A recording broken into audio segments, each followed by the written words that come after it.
स्वामी समर्थ.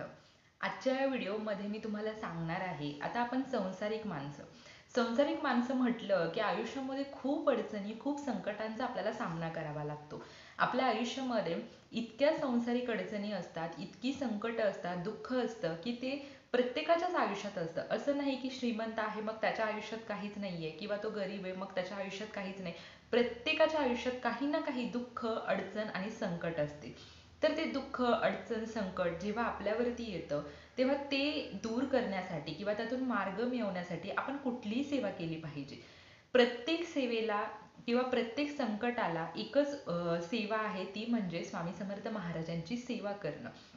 तर आजच्या व्हिडिओमध्ये मी तुम्हाला सांगणार आहे, ज्या व्यक्ती खूप संकटात आहे, खूप अडचणीत आहे, दुःखात आहे आणि त्यांना मार्गच मिळत नसेल, त्यांना ते संकट, अडचण हे दूर करण्यासाठी त्यांनी अनेक उपाय केले असतील, पारायण केली असतील, सगळ्या देवांना तुम्हाला प्रार्थना करून झाली असेल, पण तुम्हाला कुठेच मार्ग मिळत नसेल, तर अशा वेळी तुम्हाला काय करायचं आहे. बघा, जर तुमची स्वामी समर्थ महाराजांवरती मनापासून श्रद्धा असेल तर ही सेवा तुम्ही नक्की करा. तुम्हाला अनुभव आल्याशिवाय राहणार नाही.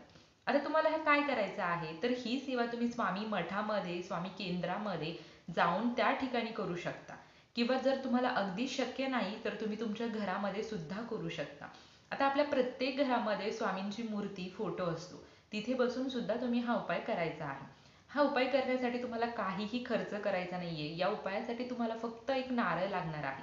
तो नारळ तुम्हाला असा घ्यायचा आहे की तो सोलायचा नाहीये. आपण बघा कुठल्याही पूजेमध्ये नारळ सोलतो आणि मग घेतो. तर तुम्हाला आहे तसा नारळ, वरती साल असते तसा पूर्ण तुम्हाला जो नारळ आहे तो नारळ घ्यायचा आहे. तुम्ही आता मठामध्ये जाल, केंद्रामध्ये जाल किंवा स्वामी महाराजांच्या घरामध्येच आपल्या स्वामी महाराजांच्या मूर्ती पुढे बसा. सर्वात आधी तुम्ही तिथे बसल्यानंतर महाराजांना मुजरा करा. मुजरा करून झाल्यानंतर तुम्हाला तो जो नारळ आहे तो तुम्हाला तुमच्या दोन्ही हातामध्ये अशा प्रकारे पकडून असं तुम्हाला तुमच्या छातीसमोर तो नारळ धरायचा आहे. तो नारळ धरून तुम्हाला डोळे बंद करायचे आहेत.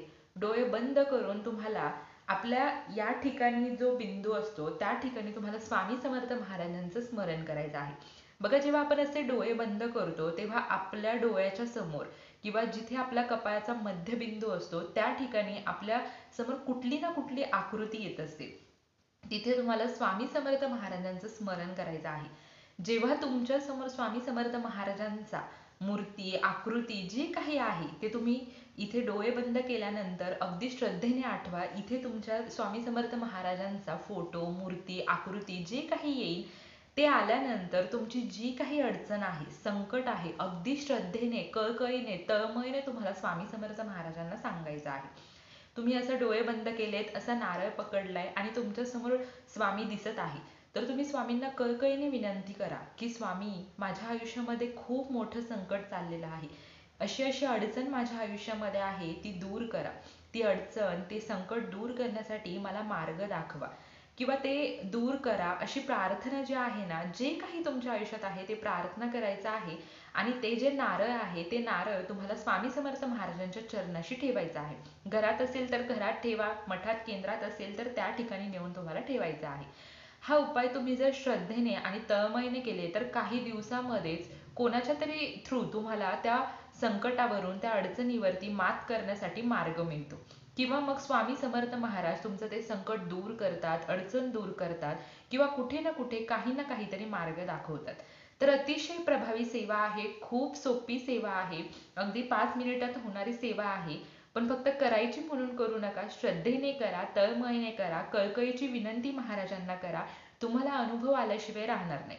आणि असं कोणीच नाही की ज्याला संकट नाहीयेत, अडचणी नाहीयेत, दुःख नाहीये. त्या सगळ्यांमधून मार्ग काढण्यासाठी, त्याचप्रमाणे अनुभव मिळवण्यासाठी तुम्ही ही सेवा नक्की करा आणि त्याचा अनुभव घ्या.